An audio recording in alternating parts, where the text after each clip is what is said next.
주일 잘 보내시고 계시죠? 우리 저녁에도 예배함으로 하나님께 모든 영광을 돌려드리기를 원합니다. 우리 함께 신앙 고백하겠습니다. 전능하사 천지를 만드신 하나님 아버지를 내가 믿사오며 그 외아들 우리 주 예수 그리스도를 믿사오니 이는 성령으로 잉태하사 동정녀 마리아에게 나시고 본디오 빌라도에게 고난을 받으사 십자가에 못 박혀 죽으시고 장사한 지 사흘 만에 죽은 자 가운데서 다시 살아나시며 하늘에 오르사 전능하신 하나님 우편에 앉아 계시다가 저리로서 산자와 죽은 자를 심판하러 오시리라. 성령을 믿사오며 거룩한 공회와 성도가 서로 교통하는 것과 죄를 사하여 주시는 것과 몸이 다시 사는 것과 영원히 사는 것을 믿사옵나이다. 아멘. 우리 하나님 말씀 구약성경 느헤미야 5장 느헤미야 5장 1절로 13절까지 우리 함께 보겠습니다. 느헤미야 5장 1절로 13절.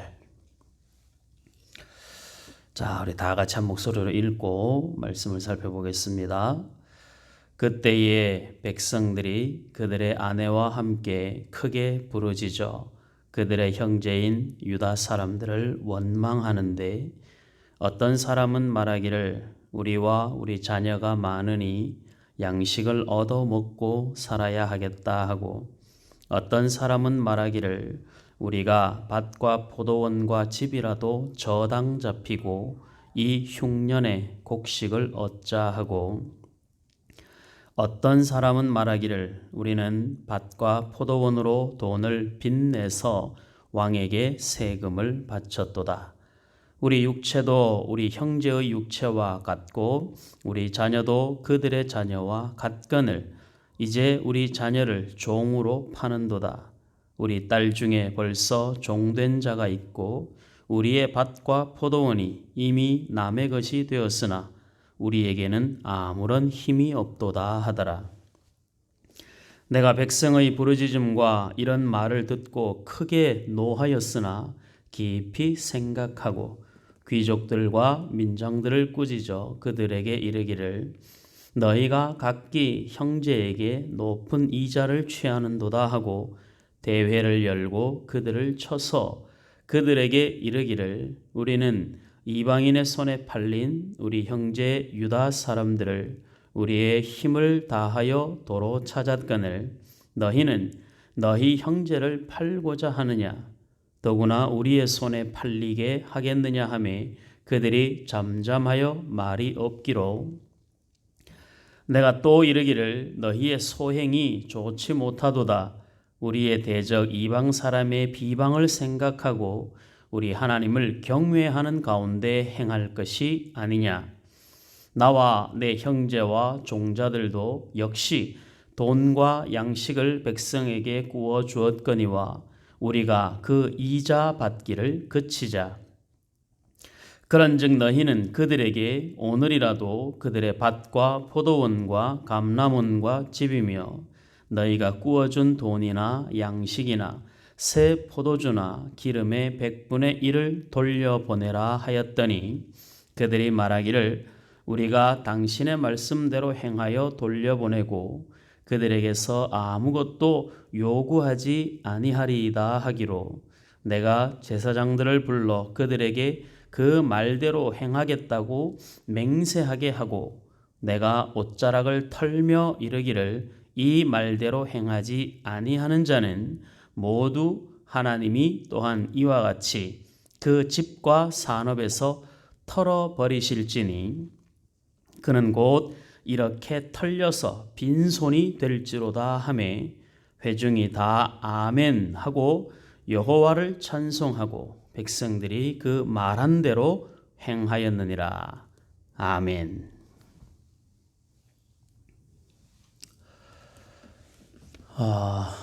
이스라엘 백성들이 긴 포로 생활을 마치고 예루살렘으로 하나님의 약속을 따라서 예루살렘으로 돌아왔는데 돌아오고 난 다음에 이스라엘 백성들에게 주어진 큰 사명이 성전을 재건하는 일 그리고 성벽을 수축하는 일이었습니다.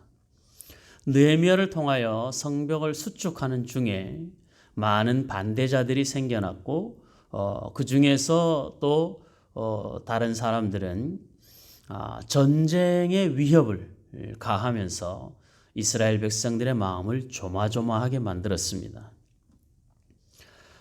전쟁을 겪어본 세대, 그 전쟁의 이야기를 들은 후손들의 입장에서 보면 전쟁이 일어나서는 안 된다라는 생각 때문에 아주 그 안에서 강한 결속력을 가지게 됩니다.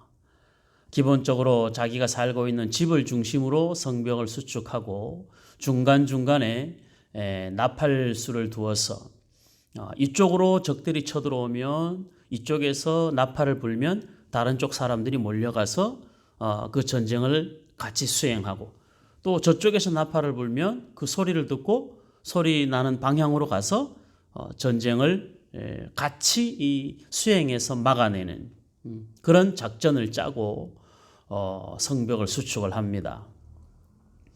성벽을 재건하는 일들이 하나님의 일이라는 미명하에 그들은 자기들의 일을 등한시하지 않고 기도하는 일에도 열심을 다하고 성전을 수축하는 일도 열심을 다했습니다.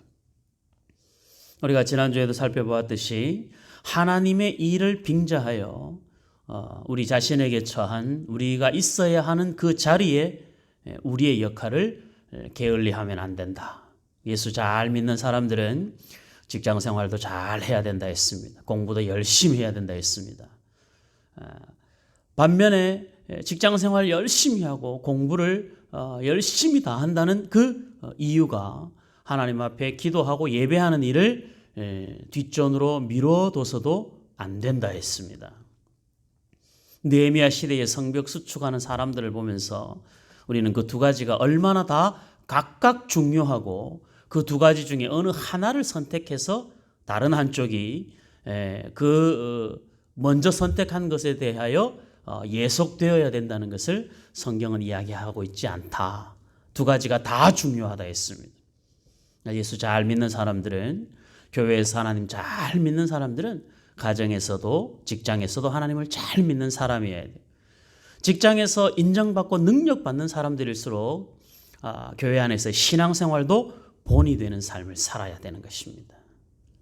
이 일이 모든 것을 다 잘하려면 우리가 슈퍼맨이 되어야 되느냐 이렇게 생각할지 모르지만 슈퍼맨이 되어야 두 가지를 잘하는 것이 아니라 기본적으로 우리의 마음이 내가 있는 그 자리가 중요하게 여기고 내가 하는 그 일이 귀한 일이라고 생각하면 우리는 하나님을 예배하는 일도 기도와 경건의 연습을 열심히 하는 일도 그 다음에 직장 생활을 성실하게 하는 일도 넉넉히 감당할 수 있는 것이죠. 두 얼굴의 사나이들이 되면 안 됩니다. 두 얼굴의 성도들이 되면 안 됩니다.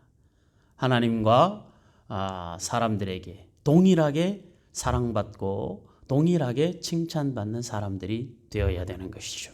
그것은 믿는 자의 성실함이 있을 때 충분히 가능한 것입니다. 이 일들이 이제 지나고 나서 느헤미야 5장으로 들어오면 4장에서는 외부의 적들, 전쟁으로 위협하고 그 다음에 그들이 하는 일들을 모함하고 또 열심히 성벽을 재건하는 일들을 가지고 비난하고 빈정거리면서 그들의 신앙의 그 자존심을 막 뭉개는 그런 일들을 겪었는데 5장으로 들어오니까 내적인 문제가 생겨나는 거예요. 전쟁은 힘을 합하여 막으면 되는데 그리고 그 대상이 타국 사람 또는 외부의 사람이잖아요. 그러니까 외부의 사람에 대하여 이스라엘 민족이 공동체로 힘을 합하여 대적을 하는 것은 어떻게든지 이거는 하는데, 문제는 내부에 있는 이스라엘 민족 공동체 안에 생겨나는 경제적인 차이들 때문에 나타나는 갈등의 문제가 느헤미야에게 전달이 된 것입니다. 사람들이 일어나서 힘들다, 어렵다, 그리고 너무너무 고통스럽다라는 이야기를 하는데, 그 이야기를 가만히 들여다보니까, 느헤미야의 생각 입장에서 들어보니까 이스라엘 백성들 안에 단순하게 부자가 있고 가난한 자가 있다라는 차원을 넘어서서 부자도 이스라엘 사람이고 가난한 자도 이스라엘 사람인데, 이 이스라엘 민족이라고 하는 하나님께로부터 부름받은 민족적 공동체가 가난하다, 부하다라는 것 때문에 그 안에 갈등이 생겨나고, 그로 인하여서 하나된 민족이 분열되는 상황이 생겨버린 것입니다. 이게 참 어려운 일이죠. 교회가 교회 밖의 일들과 교회 안에 사람들이 마음을 합하여 교회 밖의 일들을 감당하는 것은 그건 참 쉽습니다. 그렇죠? 마음을 모으기가 쉽죠. 그건 목적이 하나니까. 근데 교회 안에서 일어나는 내부적 분열은 이건 참 감당하기 어려워집니다. 느헤미야는 이 사건을 통해서 이스라엘 백성들에게 공동체가 무엇인지를 확인시켜 주고 있는 거죠. 이 사람들이, 어려운 사람들이 뭐라고 말해요? 부자의 형제도 우리 민족이고 가난한 자의 형제도 우리 민족이 아니냐. 그들의 형제와 우리의 형제가 다르지 않다. 그렇죠? 다르지 않죠. 이 다르지 않은데 더 악해져 버린 거예요. 부자가 가난한 자들에게 돈을 빌려주고 거기에 대해서 적당한 이자가 아닌 너무 큰, 요즘으로 말하면 사채 같은 그 정도의 아주 무거운 이자를 물려서 가난한 자가 자식을 팔고 가난한 자가 자기가 가지고 있는 것들을 다 팔아서 결국은 종이 되는 상황이 되어버린 것이죠. 이것이 골마 터져서 이스라엘 민족의 민족적 문제로 지금 등장을 한 거예요.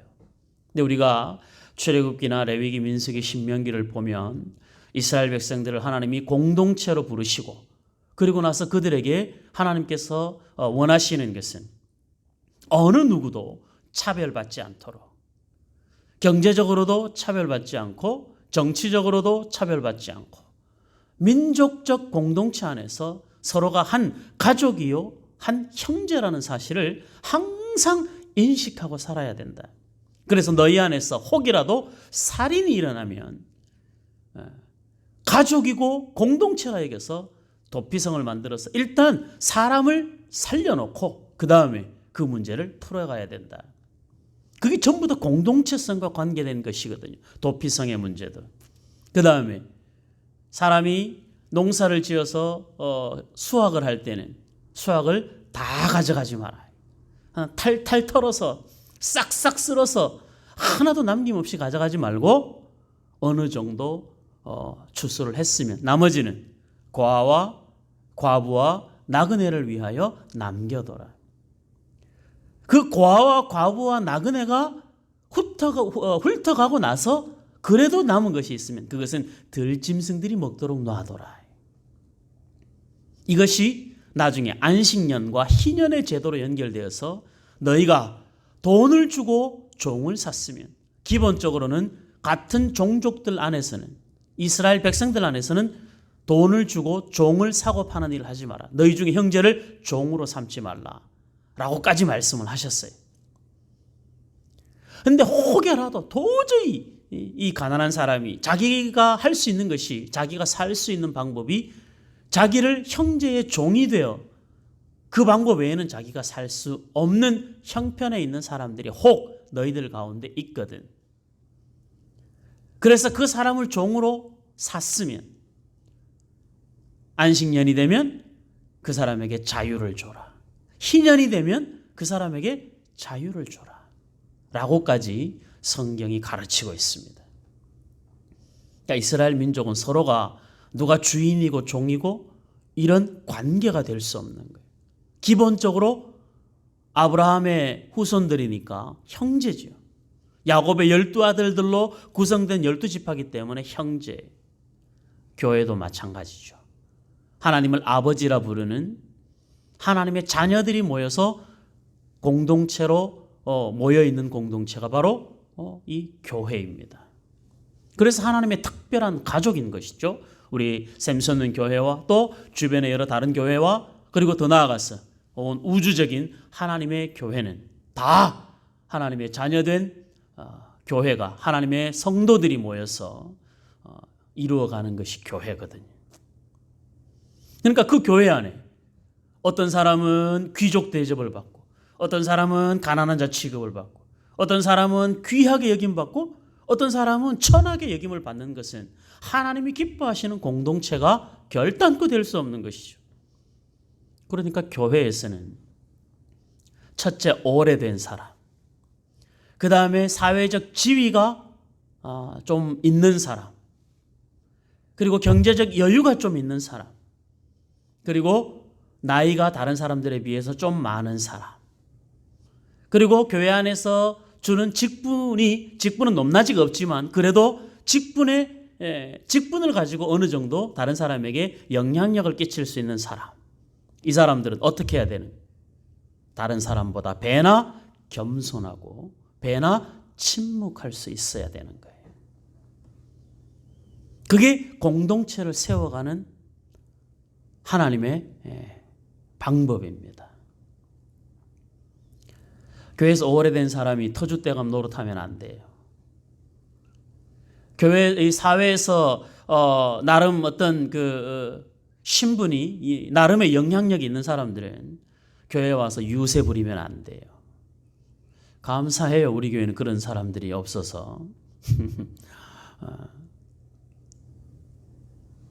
사람이 다른 사람을 바라볼 때 눈에 약간 힘을 주고 사람을 약간 자기보다 아랫사람 대하듯이 약간의 경멸함을 가진 눈은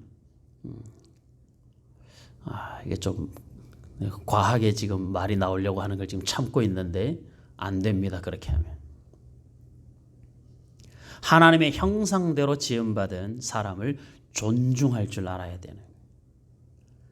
가난한 자의 외침을 외면하는 것은 하나님을 외면하는 것과 같습니다. 가난한 자를 긍휼히 여기는 것은 하나님께 구워주는 것과 같습니다. 여러분들 보셨는지 모르겠는데 뉴스에 나왔죠. 서울역에서 날씨가 많이 추운 어느 날, 며칠 전의 일인데 어떤 노숙자가 너무 춥고 배가 고파서 커피 한 잔만 사달라고 지나가는 사람에게 이야기를 했는데 지나가는 사람이 자기의 외투를 벗어서 자기의 장갑을 벗어서 그 사람에게 옷을 입혀주고 손에 장갑을 끼워주고 자기가 있는 자기 주머니에 있는 돈을 그 사람에게 주어서 그것이 어떤 기자가 그 사진을 찍어가지고 올렸더라고요. 빨리 쫓아가서 그 사람이 어떤 사람인가를 확인하려고 달려갔는데 그 사람이 벌써 사라지고 없어서 찾을 수가 없었다는 거예요. 노숙인에게 물어보고 저 사람 아는 사람이냐? 모르는 사람이다. 어떤 상황이 생긴 거냐? 물어보니까 그 노숙자가 하는 이야기가 그냥 배가 고파서 날씨가 너무 추워서 커피 한 잔 사달라고 했는데 저분이 나에게 외투를 벗어주고 갔다고. 이런 것이 우리가 생각할 때 그냥 따뜻한 미담 정도로 여길 일이 아니라 실제로 우리가 감당해야 돼. 교회가 감당해야 할 저와 여러분들이 일상의 삶으로 들어갔을 때 거기에서 실천하며 살아야 될 그리스도인의 삶의 모습입니다. 우리는 힘들고 어려운 사람을 외면하면 안 됩니다. 가난한 사람을 외면하면 안 됩니다. 무시하면 안 됩니다. 하나님이 뭐라고 말씀하세요? 너희가 하나님의 긍휼하심을 너희가 그 긍휼함을 가지지 않으면 오늘 느헤미야의 표현대로 하나님이 긍휼한 마음이 없는 자에게서 하나님의 긍휼을 거두어가 버리면 그를 하나님이 털어서 빈손이 되게 하실 거라고 말씀하시죠. 참 성경을 우리가 좀 자세하게 보면 어떨 때는 무시무시한 말씀들이 많아요. 공동체 안에서 가장 중요한 것이 긍휼함입니다. 긍휼함. 이번 한 주간 살면서 저와 여러분들 안에 긍휼함이 있기를 바라요. 사람을 불쌍히 여기는 것이죠.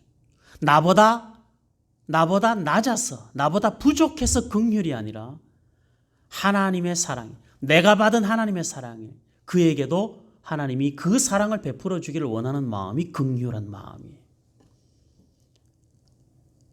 긍휼한 마음 품으면 힘들고 어려운 사람들을 보면 기도하게 되죠. 그들의 필요를 우리가 다 보상하고 다 채워줄 수는 없지만 기본적으로 우리는 우리보다 연약하고 우리보다 부족한 사람들을 볼 때마다 우리의 우월감을 나타내는 것이 아니라 우리의 외투를 벗어서 우리의 신발을 벗어서 우리의 손에서 장갑을 벗어서 가난한 자의 추위를 감싸줄 수 있는 그런 마음들이, 가난한 자의 마음을 만져줄 수 있는 그런 마음이 믿는 자에게 필요한 것입니다. 세상에서 제일 악한 사람 중에 악한 사람이 나만 아니면 돼. 우리 식구들끼리만 잘 먹고 잘 살면 돼. 다른 사람이야 망하든 말든, 다른 사람이야 울든 말든, 내 사업만 잘 되면 되고 우리 직장만 잘 되면 되고 우리 식구만 잘 먹고 잘 살면 돼. 이건 아주 악한 것 중에 악한 생각입니다. 하나님을 믿는 사람들에게서는 결단코 스쳐 지나가는 생각이라도 그런 생각하면 안 돼요. 우리는 하나님의 은혜를 받은 사람들입니다. 우리는 하나님의 긍휼하심을 힘입어 영원한 죄인이 하나님의 은혜로 구원받아 하나님의 자녀가 된 사람들이고 하나님이 성도라 불러주시는 나중에 어린 양의 신부로 인정해주는 이 세상의 어떤 가치와도 비교할 수 없는 존귀한 사람으로 하나님이 우리를 여겨주신 거거든요. 믿는 자는 원수를 향해서라도 저주하는 사람이 아니죠. 원수를 향하여서도 기도하는 사람이 하나님을 믿는 사람들이 해야 할 행동이 긍휼함입니다.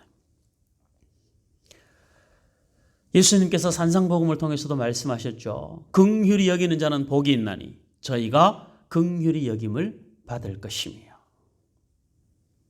바꾸어 말하면 우리가 긍휼히 여기지 않으면 하나님이 우리를 긍휼히 여기시지 않는다라는 말씀이죠. 물론 하나님은 저와 여러분들을 긍휼히 여기십니다.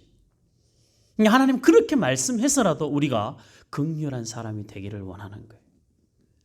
느헤미야 시대의 이스라엘 공동체가 가난한 사람들은 계속 가난해지고 부자인 사람들은 그것을 통하여 계속 부자가 되고 현대 사회와 별 차이 없죠. 그렇죠? 현대도 빈익빈 부익부 현상이 점점 심화되잖아요.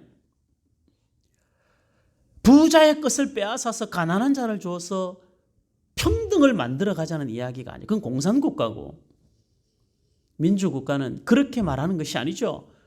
서로를 다 존중하되 두 개 있는 사람이 하나 있는 사람을 긍휼히 여기는 마음을 가지면 굳이 빼앗아서 공평하게 만들지 않아도 이 사회는 그래도 살만한 사회를 만들 수 있는 거예요. 하나님이 교회와 하나님을 믿는 성도들을 세상의 빛과 소금으로 세우신 이유가 거기에 있는 것이죠.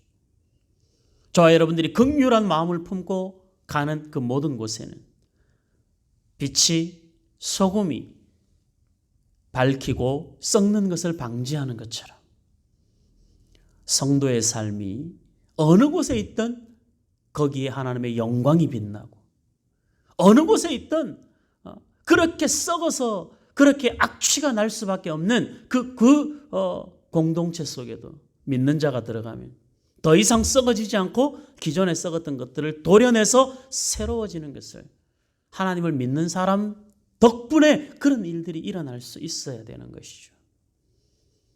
느헤미야가 그 일들을 위해서 이스라엘 백성들 중에서 지도자들을 불러 모읍니다. 우리가 하나님의 공동체다.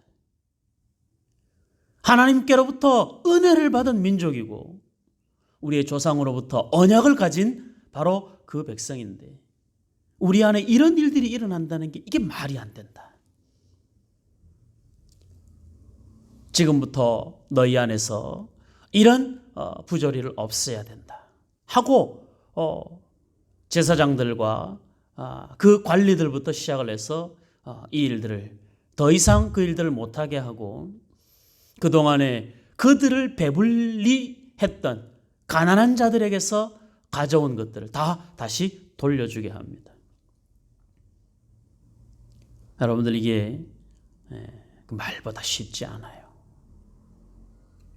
사람이 사람을 향하여 긍휼한 마음을 품고 내가 가질 수 있는 이익이 사람이 가진 이 탐욕이라는 게 있잖아요. 이 탐욕이 끊임없이 요구하고 채워가는 이 탐욕이 하나님의 은혜 아래 있지 않으면 인간의 이 탐욕은요 끝을 모릅니다. 그래서 결국 이 탐욕이 자기를 삼켜요. 모든 것을 가진 것 같으나 실상은 가난한 자가 되는 것이죠. 세상에서 가장 미련한 사람이 그런 사람이죠. 벌거벗은 임금님처럼 자기가 어떤 사람인가를 모르는 거예요. 가장 불쌍한 사람. 우리는 하나님 앞에 설 때마다 겸손해지고 하나님의 은혜를 확인할 때마다 우리 안에 끊임없는 감사가 솟아나게 되죠. 내 안에 감사가 충만한데 내 삶에 긍휼함이 없다? 말이 안 되는 것이죠. 그건 감사가 그냥 외치는 소리에 불과한 거예요. 감사는 흉내내는 게 아니에요. 감사는 그냥 보기 좋은 포장이 아니에요. 감사는 모든 것이 하나님께로부터 얻은 것이라고 하는 그 전제가 없으면 할 수 없는 것이 감사거든요. 그러면 하나님께로부터 온 것을 인정하는 감사의 고백이 있다면 내가 가진 모든 것, 내가 누리는 모든 것, 내가 할 수 있는 모든 것들은 다 하나님의 영광을 위하여 할 수 있어야 하고 우리의 눈이 가난한 자와 고아와 과부와 나그네를 향하여 우리의 시선이 머물 수 있어야 되는 것이죠. 하나님이 저와 여러분들의 삶을 그렇게 만들어가기를 원하십니다. 우리가 잘 알고 있는 구약과 신약에서 한 사람만 예를 들어보고 마치도록 하겠습니다. 구약에서 우리가 잘 알고 있는 긍휼한 마음, 구제와 그 하나님의 사랑을 보여준 사람, 여러분들은 누구를 뽑겠습니까? 저는 룻기서에 나오는 보아스입니다. 이 보아스라고 하는 사람은 그 지역에서 유력한 사람이었습니다. 유력하다는 것은 그 사람이 그 주변 사람들에게 신앙적으로나 인격적으로나 존경받는 사람. 그가 왜 존경받을 수 있는지는 그가 하는 행동을 통해서 증명이 되죠. 이방 여인이었던 룻이 시어머니 복양하기 위하여 추수하는 그 밭에 가서 떨어지는 이삭을 주어 시어머니를 봉양하려고 하는데 그 이방 여인이 자기 추수하는 그 장소에 왔다는 이야기를 듣고 자기의 종들에게 이야기를 합니다. 추수할 때 너무 깔끔하게 하지 마라. 오히려 너희들이 추수한 것을 조금씩 흘려라. 저 여인이 주워갈 수 있도록 흘려라. 자존심 상하지 않게 주워갈 수 있도록 흘려라. 음식을 먹을 때 이방 여인이라 또 여인이라 그렇게 배척하지 말고 너희들 먹기 위하여 내가 준비해준 이 만찬에 저 여인도 동참시켜라. 그래서 함께 음식을 먹고 그 여인을 지키고 보호해줘라. 이게 보아스의 긍휼이죠. 예수님의 마음입니다. 부자가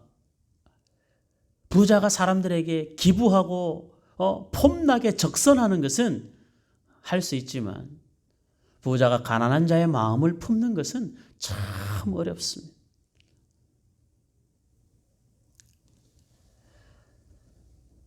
우리 안에 부자가 없지만 여러분들 혹여라도 다른 사람들보다 조금이라도 생활에 여유가 있는 사람들은 마음이 인색하지 말고 하나님의 은혜인 줄 고백하고 할 수 있는 대로 작은 사랑이라도 나누는 연습을 해야 돼. 자녀들에게 다른 건 교육 못해도 그건 교육시켜야 됩니다.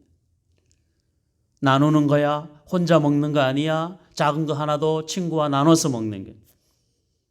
좋은 것일수록 함께 나눠. 너 먹기 싫은 거 다른 사람 주는 거 아니고 너가 가장 좋아하는, 너가 가장 맛있게 먹는 거, 그거 친구하고 나눌 수 있어야 돼. 집에서도 그렇게 가르쳐서 학교를 가고 사회를 나갔을 때 내가 가진 가장 소중한 것이 너무 소중해서 나 혼자만이 아닌 다른 사람들과 함께 나눌 수 있는 마음을, 그 부모들이 자녀들에게 그거 교육시켜야죠. 욕심을 가르치는 부모가 되면 안 돼요. 그 욕심 때문에 다른 사람들과 관계가 어그러지도록 만드는 것은 그건 아주 어리석은 부모입니다. 부모는 그렇게 가르치면 안 되죠. 부모가 가르쳐야 되는 자식 교육은 아이 마음에 긍휼함을 갖게 하는 것입니다. 힘든 사람 있어? 네가 가서 도와줘. 왕따 당하는 친구 있어? 네가 가서 도와줘. 네가 친구가 되어줘. 네가 함께 공부해주고 네가 함께 밥 먹어주고 그건 네가 하는 거야. 왜? 너 하나님의 자녀니까. 하나님이 너와 함께 하셨어. 세상 사람들에게서 다 너가 왕따가 되어도 왕따가 되는 사람에게 친구가 되어줄 수 있어야 돼. 그게 진짜 멋있는 사람이야. 그렇죠? 부모는 자식들을 그렇게 가르치는 거예요. 좀 신분이 있는 사람들에게 자꾸 줄대고 이런 거 하면 안 돼요. 그거는 하나님을 무시하는 행위입니다. 우리 사랑하는 성도 여러분들, 마음속에 긍휼함을 품고 끊임없이 손해보면서 내가 다른 사람에게 친구가 되어주는, 내가 할 수 있는 위로, 내가 할 수 있는 섬김, 내가 베풀 수 있는 사랑을 왜 나만 해야 돼? 이건 네 안에 은혜가 없는 거예요. 왜 나만 해야 돼? 내가 할 수 있으니까 하나님이 나보고 하라 하겠죠. 내가 할 수 없는데 하나님이 나보고 하라 하겠어요? 여러분들이 생각해보면 난 할 수 없어. 그래서 다른 사람이 나한테 하면 그게 영광이겠습니까? 내가 할 수 있어서 내가 다른 사람에게 하는 게 그게 영광이지. 그렇지 않아요? 할 수 있으면 여러분들이 다른 사람에게 좋은 친구가, 좋은 이웃이, 그것을 감수하기 위하여 자신의 손해와 불편함을 충분히 그냥 감수할 수 있는 사람들이 되어야 되는 것이죠. 나 바쁜데, 나 시간 없는데, 나 살기도 바쁜데, 내 코가 석잔데, 그러지 마시라. 오전에도 예레미야서를 통해서 봤죠. 생각이 그 결과를 낳는 거예요. 선한 생각을 품고 선한 행동을 하면 그 선한 열매가 우리 자신에게 또 우리 자녀들에게 그렇게 하나님이 흘러가게 하시는 거예요. 부모가 인색하여 자식도 인색하고 대대손손이 그렇게 그 인색함으로 말미암아 쌓은 부는 하나님이 불어버리시면 그냥 한순간에 빈손인 거죠. 그건 참 어리석은 것 아니겠습니까? 그거보다는 이웃과 더불어서 그 사랑을 나눌 수 있는 넉넉함이, 그게 우리들 가운데 필요한 것이죠. 교회 안에 여러 사람들 둘러보시고 어려운 사람들 긍휼한 마음 품으시고, 특히 교회 안에 우리 그 어르신들은, 연세 많으신 분들은 여러분들이 할 수 있는 대로 여러 방법들을 동원해서, 젊은 사람들은 한 끼 안 먹어도 괜찮습니다. 안 죽어요. 더 좋은 것 안 먹어도 괜찮아요. 헌금을 아껴서 하는 거라 그랬죠? 구제도 마찬가지, 섬김도 마찬가지, 아껴서 하는 거예요. 이 세상에서 할 수 있을 만큼 그냥 자기가 마음 먹으면 척척 해낼 수 있는 사람은요, 그렇게 많지 않아요. 뭐 저기 대기업 회장들 정도나 되면 뭐 그럴 수 있을지, 우린 그런 사람들 아니잖아, 그죠? 그러니까 우리의 마음 안에 내가 조금 더 아껴서, 내가 조금 더 검소하게 살아서 내가 이것으로 다른 사람을 귀하게 섬기리라, 이런 마음을 가지는 게, 그게 하나님 믿는 사람들이 가져야 될 마음인 거예요. 하나님이 결단코 그 수고와 그 마음을요, 하나님이 결코 외면하지 않습니다. 보아스가 이방 여인 룻을 긍휼히 여기고 그의 마음을 위로하고 나중에는 그의 인생을 책임져 주는 사람이 됩니다. 결국 누구의 조상이 됩니까? 다윗의 조상이 되고, 더 나아가서 예수 그리스도의 혈통적으로 족보상에 등장하는 그 조상이 되는 것이죠. 긍휼한 마음 하나 품었을 뿐인데 혈통적으로 예수님의 조상이, 다윗 왕의 조상이 되는 거예요. 그 긍휼한 마음 하나가. 아브라함이 소돔성으로 가는 나그네 2명을 대접했는데 나중에 알고 보니 천사를 대접한 것이죠. 부지 중에 천사를 대접한 거예요.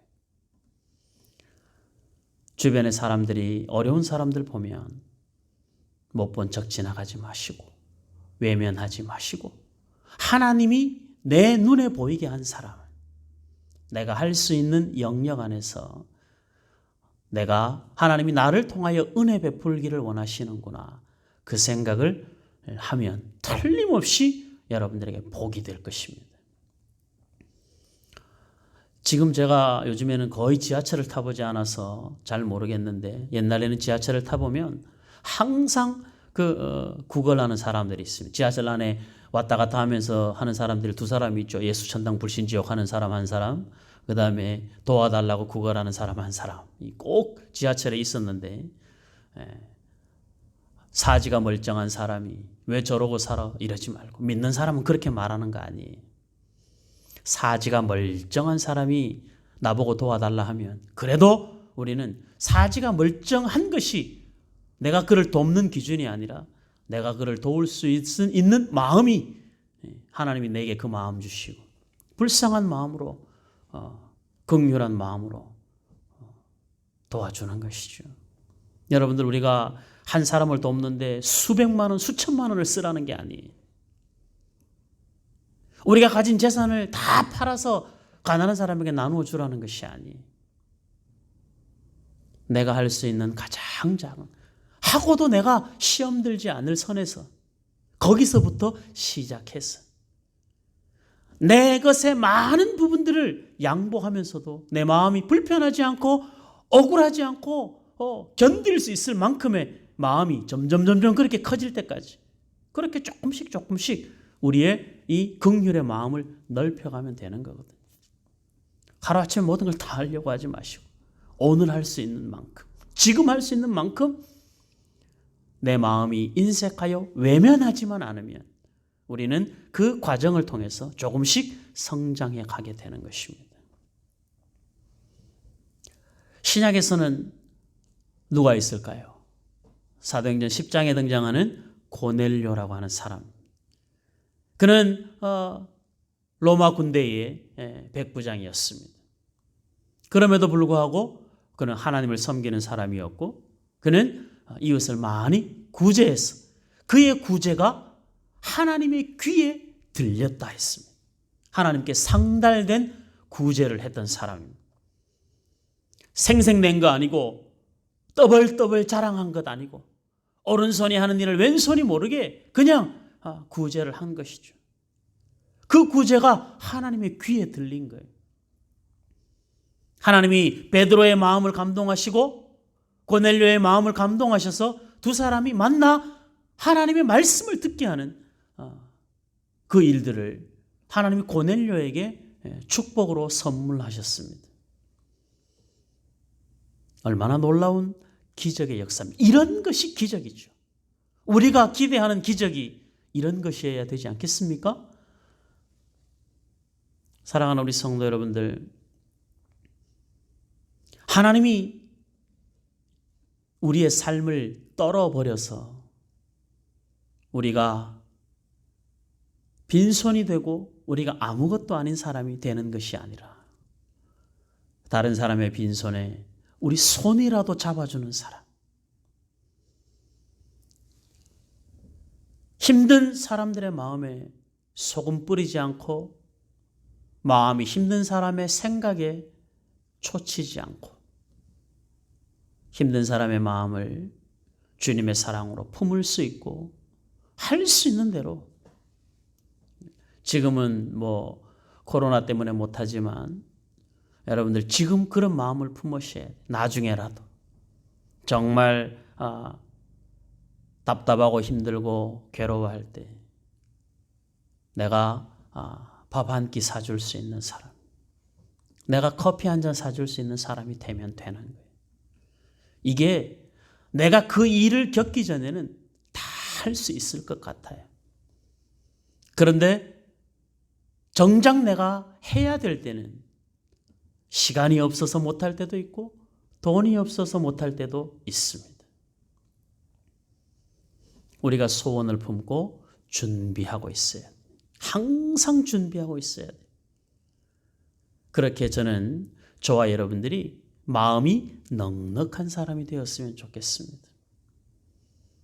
내가 늘 마음이 힘들고 상황이 삶이 어려워서 늘 누군가의 도움을 받아야 되는 사람이 아니라 여러분들 하나님 앞에 그렇게 기도하세요. 지금 어려우시면 하나님 도와달라고 하고 돕는 자의 손길을 통하여 한 계단 견디고 나아가고 그 다음에는 오늘은 내가 이런 사람일 수 있지만 내일은 하나님 내가 돕는 사람 되게 해달라고. 하나님이 나에게 물질을 주시는 이유는 내가 이 물질을 가지고 다른 사람을 섬기기 위함이라고 그렇게 한번 꿈꿔보고 기도하시라. 하나님이 저와 여러분들의 곳간을 안 채우시겠습니까? 섬기고 나누겠다는데 저와 여러분들의 긍휼한 섬김과 나눔과 구제가 하나님의 귀에 들려지는 이러한 열심이 저와 여러분들의 삶 속에 많이 나타날 수 있으면 좋겠습니다. 제가 가끔씩 이렇게 참 그 은혜를 받는 그런 사람들의 섬김의 이야기들을 듣습니다. 정말 잘하는 것이죠. 여러분들이 여러분들 쓰기에도 부족한 것을 가지고 나누며 또 자기 것을 포기하고 다른 사람의 필요를 채워가는 하나님이 이미 하나님의 귀에 들리셨을 거고 하나님이 결코 그 섬김을 외면하지 않으실 겁니다. 하늘에서 해와 같이 빛나게 하실 것이고 하나님이 복의 복으로 갚으실 줄 믿습니다. 잘 돌아보시고 잘 섬기시고 하나님 앞에 또 교회 앞에 신실한 믿음의 사람들 되셨어. 여러분들이 눈여겨보는 것이 하나님이 눈여겨보는 것을 저와 여러분들도 눈여겨볼 수 있어야 되는데 하나님의 마음은 언제나 힘들고 어려운 사람들을 향하고 있습니다. 저와 여러분들이 힘들고 어려웠을 때 하나님이 우리 눈물 닦아주셨고, 저와 여러분들이 곤고함 속에 있을 때 하나님이 사람들을 보내어 위로하시고 손잡아 일으켜 세워주셨죠. 아마 다 한 번씩 그 경험들이 있을 겁니다. 하나님 우리에게 그 은혜와 긍휼을 베푸신 것은 우리도 다른 이들에게 그 은혜와 긍휼을 베풀기를 원해서 일 겁니다. 이번 한 주간 여러분들 주변을 허투루 보지 마시고 조금만 눈여겨보시고 다른 사람들의 이야기를 조금만 귀담아 들어주시고 그래서 긍휼함을 실천하여 너와 내가 형제다. 그 형제와 형제가 다르지 않다. 이것을 함께 고백하는 은혜가 있었으면 좋겠습니다. 할 수 있는 마음. 그래서 할 수 있게 되는 상황까지 모든 것을 하나님이 주관하시고 그 안에 놀랍도록 동행하셔서 역사하시는 하나님의 일하심을 볼 수 있는 복된 한 주간의 삶을 우리 한번 같이 기도하면서 잘 살아볼 수 있기를 주의 이름으로 축복합니다. 아멘. 기도하겠습니다. 감사합니다. 하나님 아버지, 믿는 자의 삶이 이기적이지 않고 개인적이지 않고 인색하지 않아야 될 것을 오늘 성경을 통하여 교훈하심을 감사합니다. 함께 힘을 모아 전쟁도 이겨낸 이스라엘 백성들이 공동체 안에 배고픔의 문제로 갈등이 생겨나는 이 기가 막힌 현실을 보면서 오늘 우리의 배고픔이, 오늘 우리의 배부름이 다른 사람들의 마음을 헤아리지 못하는 인색함과 이기심 때문은 아닌지 다시 한번 돌아보게 하셨어. 주께 받은 은혜와 긍휼을 생각하며 우리 힘들었을 때 우리 손잡아 주신 하나님, 우리 울며 좌절하고 있을 때 찾아오셔서 우리 마음 위로하신 하나님의 긍휼하심을 힘입은 자로서 우리가 다른 이들의 눈물을 눈여겨보게 하시고 다른 이들의 삶을 눈여겨보게 하셨어. 할 수 있거든 우리의 작은 사랑을 실천하여 위로를 주고 소망을 주고 손잡아 일으켜 함께 공동체된 감격을 누리게 하시고 그렇게 함께 지어져가는 하나님의 특별한 가족으로 우리 샘솟는 교회가 세워져 갈 수 있도록 인도하여 주시옵소서. 연약한 자들의 아픔을 그들을 위하여서 기도할 때 내 몸이 아픈 것처럼 간절함을 담게 하시고 다른 사람들의 어려운 이야기를 들을 때 마치 내가 그 어려움을 당하는 것처럼 아픈 마음 주셨어. 함께 웃고 함께 울며 그렇게 한 걸음 한 걸음 공동체가 되어져가는 우리 샘솟는 교회 되게 하여 주시옵소서. 우리가 무슨 일을 하든 생색내지 않게 하시고 우리가 하는 그 일이 오른손이 하는 일이 왼손이 모르게 하여 오직 하나님의 눈에만 하나님의 귀에만 들려지는 우리의 섬김과 구제와 나눔이 있도록 도와주시옵소서. 우리 샘솟는 교회 안에 이 작은 공동체 안에 힘들고 어려운 문제로 좌절하고 낙심하고 어느 누구의 위로와 도움도 받을 수 없는 이러한 공동체가 되지 않게 하시고 우리의 마음을 모아 작은 사랑을 모아 할 수 있는 대로 섬기며 나누며 그렇게 함께 가는 공동체가 될 수 있도록 우리 하나님 도와주시옵소서. 고아와 과부와 가난한 자와 나그네를 돌아보는 것이 하나님께 꾸어주는 것과 같다 하였사오니 하나님 아버지, 내 삶을 우리 가정이 세워져 가는 일에만 급급하지 않게 하시고 온 가족이 마음을 모아 기도하며 넉넉히 구제하고 선교하고 교회를 세워가는 이 복된 일에 부름받은 사실을 기억하게 하셨어. 한 번 더 기도하게 하시고 한 번 더 살펴보게 하시고 한 번 더 섬기고 나눌 수 있는 은혜를 우리 모든 주의 자녀들에게 허락하여 주시옵소서. 먼저 믿음의 공동체 안에서 이 일을 신실하게 감당하게 하시고 우리가 살고 있는 우리 주변에 있는 우리의 이웃들에게도 그들의 삶을 눈여겨보며 예수 그리스도의 사랑으로 넉넉히 섬길 수 있도록 우리 하나님 도와주시옵소서. 하나님이 우리를 위하여 당신의 아들을 십자가에 내어주신 사랑을 보여주셨는 우리가 우리의 것을 아끼지 않고 십자가의 사랑으로 섬기며 나눌 수 있는 은혜를 허락하여 주시옵소서. 섬기며 나누는 자에게도 은혜를 베푸시고 섬김과 나눔을 통하여 위로받는 사람에게도 은혜를 베풀어 주셨어. 하나님이 하나 되게 하신 거룩한 공동체의 기쁨과 감격을 누리는 우리 샘솟는 교회가 되게 하여 주시옵소서.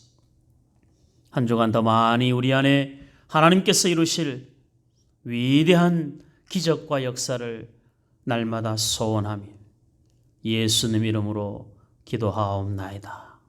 아멘.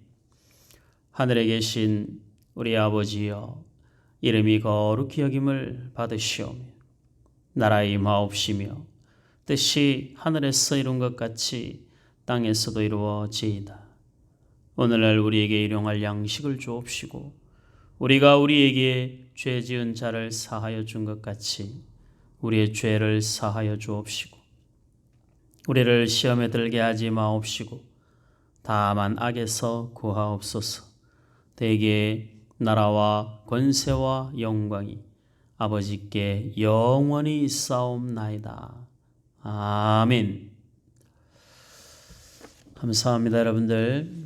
이번 한 주간은 날씨가 많이 따뜻해지고 또 주말쯤 되면 다시 추워진다고 하는데 날씨가 풀려도 조심하시고 날씨가 추워도 조심하시고 지금은 무조건 건강 조심하시고 무엇보다 코로나 조심하시고 이번 주 더 많이 우리의 생활의 많은 부분들을 조금 더 자가격리하셔서 다음 주일에는 꼭 모여서 함께 예배할 수 있기를 기도하고 기다리셨으면 좋겠습니다. 다음 주일 지나고 나면 2월달 들어가고 그러면 또 구정 지나기 때문에 확진자가 또 늘어날 겁니다. 그때쯤 되면. 네, 이번 주간에 확진자가 좀 많이 진정이 돼서 돌아오는 주일에는 다 함께 모여서 얼굴 한번 보고 여러분들 정말 너무 보고 싶은데 서로가 다 많이 보고 싶을 겁니다. 돌아오는 주일에는 꼭 함께 모여서 얼굴 보면서 예배할 수 있는 은혜가 있었으면 좋겠습니다. 그렇게 같이 기도하고 준비해 주시기를 바랍니다. 평안히 쉬시고 수요일 날 우리 방송 예배에서 다 함께 모여서 다시 예배 드리도록 하겠습니다. 감사합니다. 평안히 쉬십시오.